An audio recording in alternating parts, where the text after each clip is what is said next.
修女将匕首扎进他人的后背，为了无上的力量，势必要取出艾娃体内的圣环。幸亏玛丽及时赶到，阻止了丽丝，暂时保住了艾娃的小命。不过刚才的抢夺导致圣环的气息被魔龙察觉，魔龙现时在场的几人无人能与之抗衡。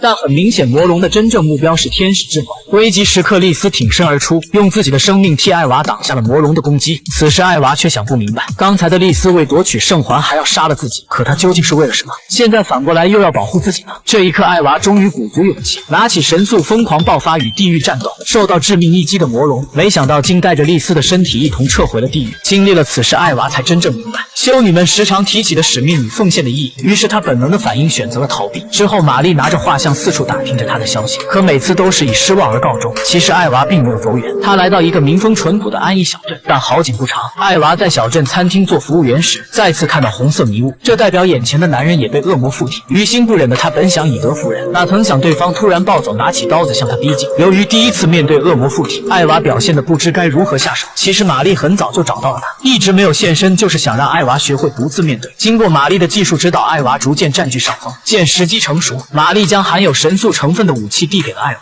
接过刀子的艾娃将对方顶在墙上，猛力一刀刺入恶魔的要害。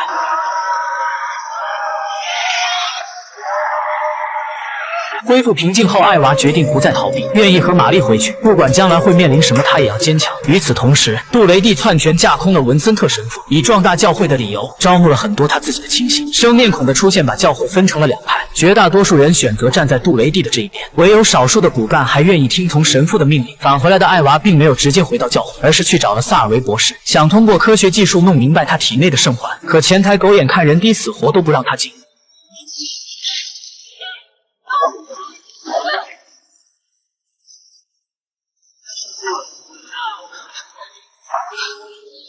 You want some?